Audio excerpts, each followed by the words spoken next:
17 დეკემბრიდან საქართველოს ჭიდაობის ფედერაციას ახალი პრეზიდენტი გეგა გეგეშიძე ჰყავს.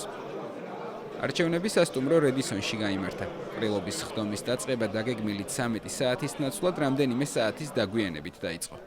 გაურკვევლობა და მცირე არეულობა ახალმა საარჩევნო სისტემამ გამოიწვია. თუ ადრე ყრილობის დელეგატების სიას საგანგებო კომისია ადგენდა, ახლა ფედერაციას კანონით დაევალა, რომ დელეგატთა 3/4 რეგიონალური ორგანიზაციებისა და კლუბების წარმომადგენლები უნდა ყოფილიყო. არანაირი კოდი არ უნდა, ჩემი წარმომადგენელია. კოდი არ უნდა. ეს დაკოდილია ყველაფერი. კანონში მოხდა ცვლილება და დამატება, რომ 3/4 უნდა იყოს სპორტული ორგანიზაციები, კლუბები და ასე ჩამონათვალი არის. შედეგად რეგისტრაციის გავლისას მცირე შეხლა-შემოხლასა და გაუგებრობებს ჰქონდა ადგილი. ახალი სისტემით უკმაყოფილო აღმოჩნდა ერთ-ერთი კანდიდატი დავით გობეჯიშვილი, რომელმაც კანდიდატურა არჩევნების დღემდე მოხსნა.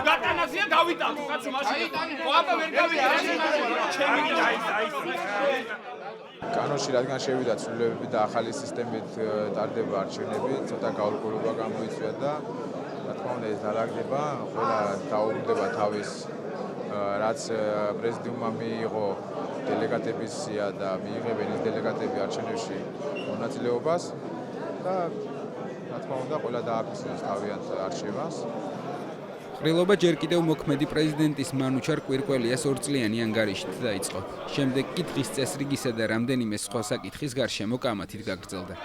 ყველაზე დიდი ვნებათაღელვა კენჭისყრაზე საარჩევნო პროცედურის ფორმის შესახებ საკითხის გატანამ გამოიწვია. ერთ ჯგუფს არჩევნების ღია ფორმატით ჩატარება ერჩივნა, მეორეს კი დახურულით. ღია არჩევნების მომხრეები მეტნი აღმოჩნდნენ, მაგრამ რამდენიმე დელეგატმა პროტესტი გამოთქვა და არჩევნების ღია წესით გამართვის შემთხვევაში მასში მონაწილეობის არ მიღებით დაიმუქრა. 3 კანდიდატია. ეს არის ერთი და სფერო, სადაც არის უამრავი მეგობრობის წლები ერთად გატარებული, რომელიც მე ვფიქრობ, რომ უხერხულობას ქმნის. ჩვენ დანარჩენ ცივილიზებულ ქვეყნებში როგორც ტარდება, ისე უნდა ჩავატაროთ არჩევნები. თუ იმ დახურული ფორმით არ მოხდება, შექმნის ძალიან დიდ უხერხულობას, მაგ შემთხვევაში ჩვენ გავდივართ და ძალიან დიდი ჩემპიონები ამ არჩევნებიდან. მსჯელობის შემდეგ აღმოჩნდა, რომ 2 ან მეტი კანდიდატის არსებობის შემთხვევაში წესდების მიხედვით არჩევნები ყველა შემთხვევაში დახურული წესით უნდა ჩატარებულიყო და საკითხი კენჭისყრაზე საერთოდ არ უნდა დამდგარიყო.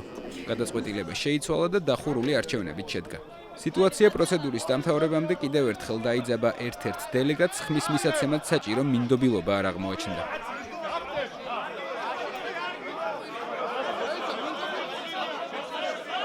საბოლოო ჯამში რეგისტრაცია სიაში მყოფი 79 დელეგატიდან 74-მა გაიარა. აქედან არჩევნებში მონაწილეობა მხოლოდ ერთს არ მოუწია.